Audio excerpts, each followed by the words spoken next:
ada yang kemudian berkurang harta benda, ada yang makanannya kemudian belum didapati, ada yang sakit sampai dengan wafat, ada yang proyeknya mungkin diambil oleh orang lain.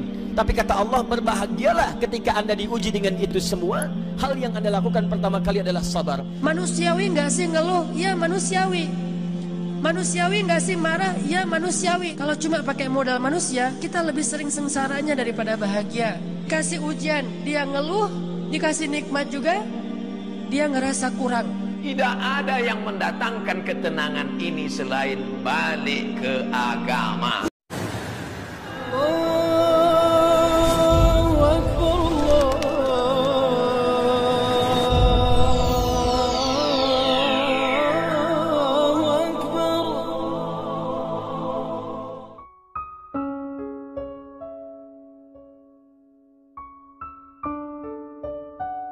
Sekarang kota metropolitan, orang tidak menemukan ketenangan lagi. Makin besar kota, makin banyak diskotik, makin banyak karaoke, makin banyak kafe. Tidak ada yang mendatangkan ketenangan ini selain balik ke agama. Stres, depresi, tekanan. Orang kalau sudah stres, bawaannya bodoh.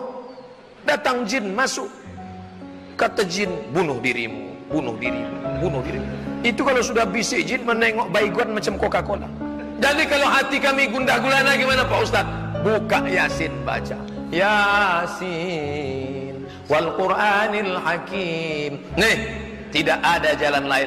Orang sekarang stres pergi ke psikiater. Masuklah ke rumah sakit, nemui psikiater. Pak psikiater, ya saya sudah depresi nih Pak psikiater. Sudah 2 hari 2 malam nggak bisa tidur, kena insomnia nampaknya. Gimana nih Pak psikiater? Kata psikiater dalam hati, ente masih syukur 2 hari 2 malam. Aku sudah 2 bulan nggak tidur-tidur. Manusia ini punya masalah semua. Ini dunia ini tempat masalah. Berani datang ke dunia, berani menghadapi masalah.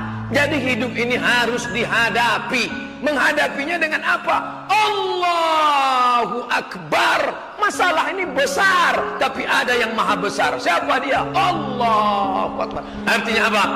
Engkau maha besar ya Allah. Hidup ini penuh dengan masalah, tapi semuanya kuadukan kepada Engkau. Allahu Akbar. Inna salati, salatku, wa nusuki, ibadahku, wa mahyaya, hidupku, wa mamati, matiku lillah. Semuanya kuserahkan pada Engkau ya Allah.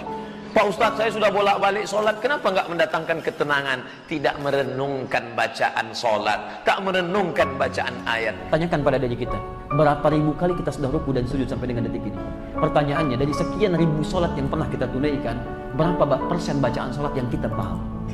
Jangan-jangan kita baca, kita nggak ngerti yang kita baca. Kita sujud tidak paham yang kita ungkapkan dalam sujud. Bagaimana sholat kita bisa khusyuk kalau tidak mengerti apa yang kita lakukan? Ada yang lebih susah dibandingkan dengan sabar, yaitu khusyuk. Khusyuk. Karena itu ketika Allah menyandingkan sabar dengan khusyuk, wasta'inu bis-sabri was-salah. Jika Anda punya masalah, terima dulu dengan sabar, minta tolong lewat salat. Tapi salat tidak mudah, illa 'alal khashi'in, kecuali bagi orang khusyuk. Khusyuk lebih sulit dibandingkan dengan sabar. Maka kata Allah, menunaikan salat dengan khusyuk itu lebih sulit dibandingkan sabar, sekedar sabar menerima ujian. Kenapa?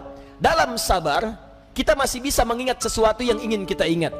Dalam sholat, yang tidak ingin Anda ingat, bisa diingat. Kalau Anda punya masalah dalam hidup, kata Allah, jangan mengeluh. Ayo minta solusi kepada Allah. Pertama, terima dengan sabar. Menerima dengan sabar memberikan ketentraman pada jiwa. Minimal jiwa tenang dulu, walaupun solusi belum datang. Jiwa yang gelisah hanya akan menghadirkan keresahan dan sikap yang tidak penting, sehingga melahirkan hal-hal yang tidak kondusif. Nah, kata Quran, sabar dulu, terima. Ini ujian. Tidak mungkin Allah menguji seseorang yang tidak sanggup menerimanya. Kaidahnya mengatakan, la yukallifullahu nafsan illa wus'aha. Allah hanya akan menguji seorang hamba kalau dia sanggup menerimanya. Kalau Anda sekarang bawa masalah yang sangat besar, itu hanya Anda yang sanggup, yang lain tidak. Makanya Anda yang diuji, bukan orang lain. Terima dengan sabar, ada pahala di dalamnya. Bukankah Anda ingin dekat dengan Allah? Dekat dengan Allah itu kuncinya kesabaran. Karena itu Allah firmankan, innallaha ma'as-sabirin. Quran surah kedua ayat 153. Sabar itu adalah kalimat pembuka ucapan selamat dari malaikat ketika menyambut para ahli surga. Bukankah Anda ingin masuk surga? Maka di Quran surah ke-13 ayat ke-24, malaikat disebutkan dalam Quran menyambut ahli surga pertama kali dengan kalimat sabar. Salamun alaikum bima sabartum fa ni'ma uqbaddar. Selamat ya, Anda sabar saat di dunia. Sabar. Dengan sabar ini Anda bisa masuk surga. Silahkan nikmati tempat yang belum pernah Anda nikmati dan rasakan sebelumnya. Sabar. Dan sabar itu selalu bersanding dengan ujian. Quran surah kedua Al-Baqarah ayat 155. Ya, walanabluwannakum bisyai'in minal khauf wal ju' wa naqsin minal amwal wal anfus wath thamarat wa basyiris sabirin. Setiap yang hidup akan kami uji dengan berbagai persoalan kehidupan, bukan untuk membebani kata Allah, tapi meningkatkan kualitas kehidupan. Sebab seorang yang tidak diuji tidak akan ketahuan peningkatan kualitas hidupnya. Anak SD yang tidak ujian sulit bagaimana mengukur kapasitas ilmunya untuk layak masuk SMP.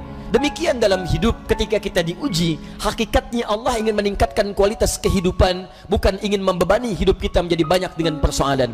Ada yang gelisah kata Quran, ada yang kemudian berkurang harta benda, ada yang makanannya kemudian belum didapati, ada yang sakit sampai dengan wafat, ada yang proyeknya mungkin diambil oleh orang lain.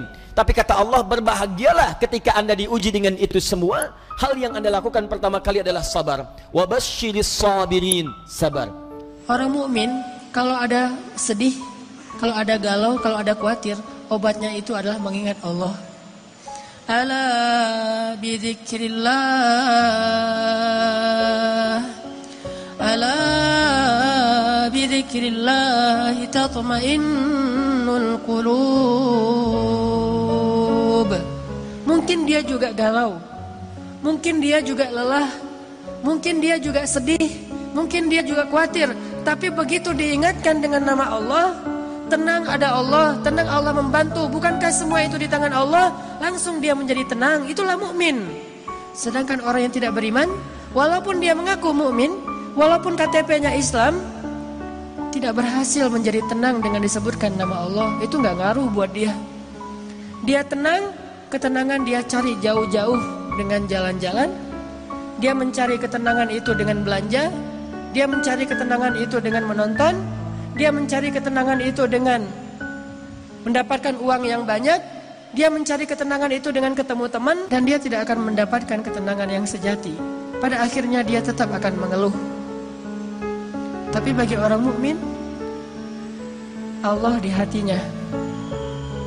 Sehingga ketika dia diingatkan dengan nama Allah, otomatis dia menjadi tenang. Jadi mukmin itu bukan tidak pernah khawatir, nggak pernah galau, nggak pernah sedih. Karena itu sifat manusia. Tetapi menjadi manusia saja kita tidak bisa bahagia. Hanya bermodalkan manusiawi kita nggak bisa bahagia. Harus plus manusia plus iman baru bahagia. Pada dasarnya kata Allah, manusia itu khusr, rugi, sengsara, ngeluh. Itulah sifat manusia. Manusiawi nggak sih ngeluh? Ya manusiawi. Manusiawi nggak sih marah? Ya manusiawi. Tapi tahukah kita manusia itu khusr? Kalau cuma pakai modal manusia, kita lebih sering sengsaranya daripada bahagia. Kasih ujian, dia ngeluh. Dikasih nikmat juga, dia ngerasa kurang. Itulah insan. Kalau dia cuma jadi insan, pastilah fi khusr, pasti dalam keadaan sengsara, rugi. Kecuali illalladzina amanu, kecuali kalau dia beriman.